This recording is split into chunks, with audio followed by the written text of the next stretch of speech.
di Pulau Jawa, 80%. Yang sekolah siapa? Anak-anak orang-orang dari Pulau Jawa ini. Dengan biaya masuk uang muka sebesar 150 sampai 300 juta rupiah. Dan uang SPP-nya sebanyak sekitar 20 sampai sekitar 40-an juta. Yang negeri 15-20 jutaan, yang swasta 30 sampai 40 juta. Kalau mereka selesai kuliah nanti, mereka orang Jawa, sekolahnya bayar mahal, tidak ada pemerintah hadir di situ, mereka kemana nanti? Pasti akan tetap tinggal di Jawa. Jadi persoalan yang kita hadapi adalah persoalan distribusi.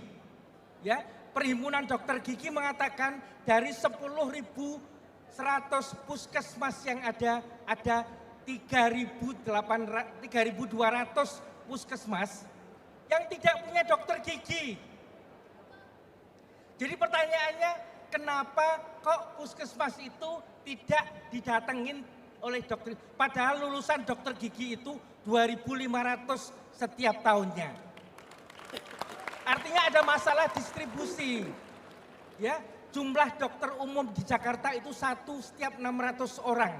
Tapi di Sulawesi Barat jumlah dokternya 1 untuk 11.000 orang. Itu fakta semuanya.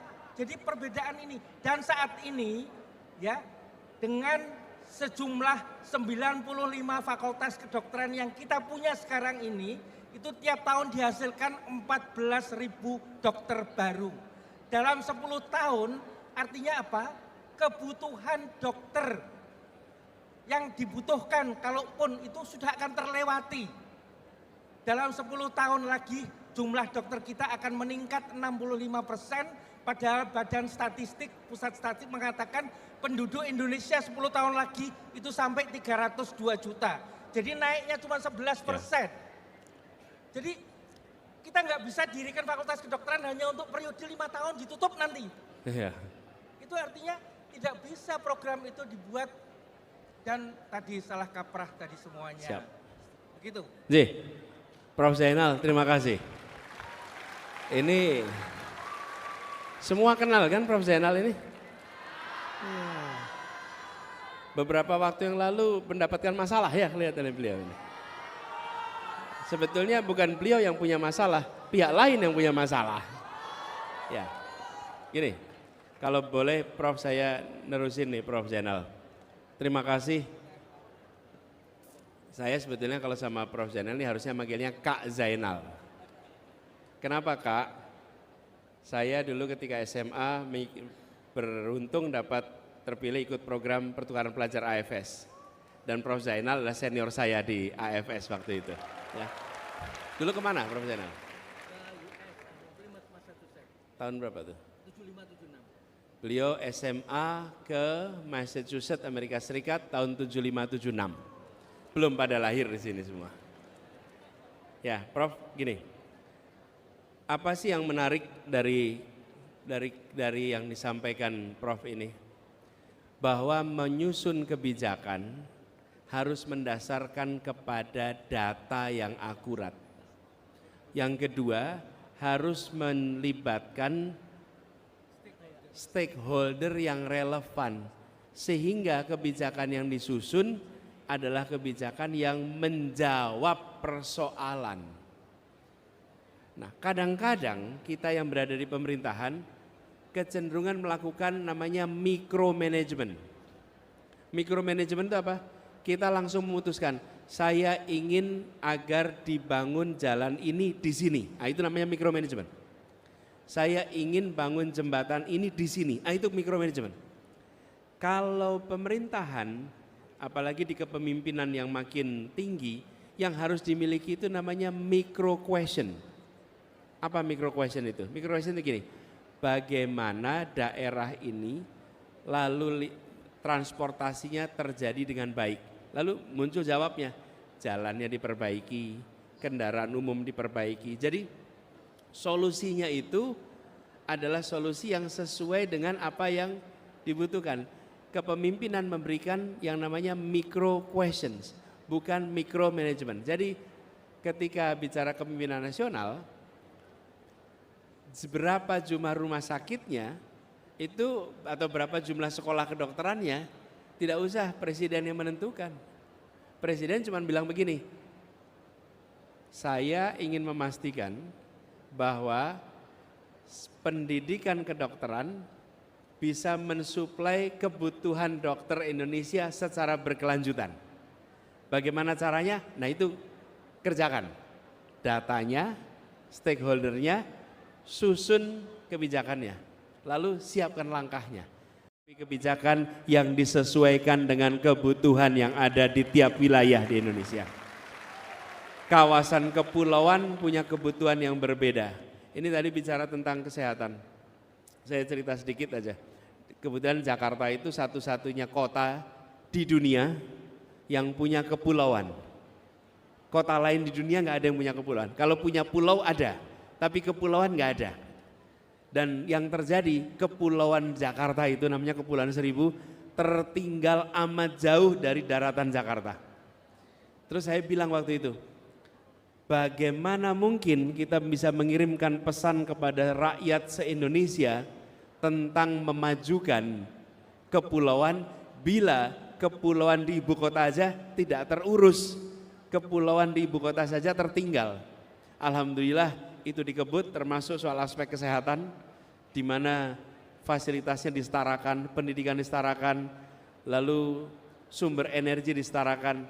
Dari situ saya merasakan kebijakan tidak bisa simetris, satu untuk semua, harus dibuat sesuai dengan kebutuhan yang ada di masing-masing tempat. Komitmen yang kita buat itu kita sudah susun, dan saya mengharap pada teman-teman semuanya nanti lakukan pembandingan. Sesudah lakukan pembandingan, berikan pilihannya kepada yang menurut Anda paling tepat di 14 Februari yang akan datang. Dan secara langsung saya ingin sampaikan terima kasih telah menghadiri, terima kasih telah mendaftar, salah satu desak Anies yang terbanyak yang pernah diselenggarakan di tempat ini. Ini luar biasa. Dan mungkin kalau bicara waktu, mungkin nih selesai termalam yang pernah ada. Karena biasanya selalu kita selesaikan siang atau ya hampir selalu siang. Dan malam itu kebetulan kok ya Jawa Tengah aja. Purwokerto sama Semarang. Purwokerto ya waktu itu ya. Purwokerto dan sama di Semarang ini. Dan Semarang ini luar biasa. Terima kasih semuanya. Terima kasih, terima kasih, terima kasih. Sampai jumpa di waktu yang akan datang. Dan insya Allah kami berdoa semoga Anda mengamini, insya Allah 14 Februari menjadi hari perubahan Indonesia. Terima kasih. Assalamualaikum warahmatullahi wabarakatuh. Waalaikumsalam warahmatullahi wabarakatuh. Terima kasih Abah Anies, terima kasih. Seperti yang sudah dituliskan di mural, marilah kita segera nyalakan alarm perubahan. 14 Februari jangan lupa ramaikan TPS. Kita tunjukkan kepada Indonesia, kita tunjukkan kepada dunia bahwasanya pemilu bukan sekedar dari hasil survei, tapi kenyataan di lapangan. Amin kita menangkan, menang kita aminkan. Sekian dari saya David Nurbianto, sampai ketemu di Desak Anies berikutnya. Assalamualaikum warahmatullahi wabarakatuh. Terima kasih Bapak Anies dan moderator kita Mas David Nurbianto. Terima kasih juga untuk seluruh audiens yang sudah hadir pada malam hari ini.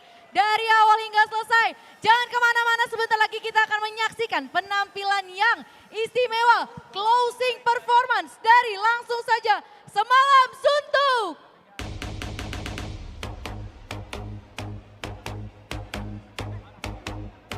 Wow! Come on, come on, come on, come on, come on, come on, come on!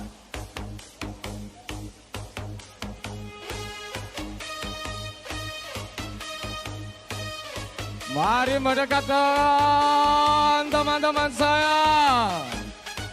Mari kita berkobrol-kobrol meriah.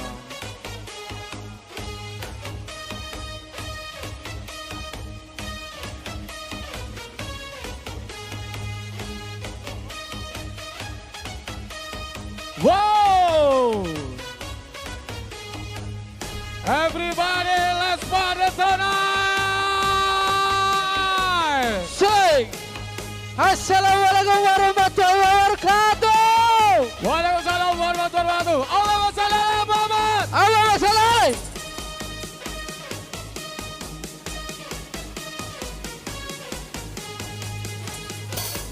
Boleh kita joget-joget teman-teman. Kita asik-asikin bareng. Yang di atas Sika. Say.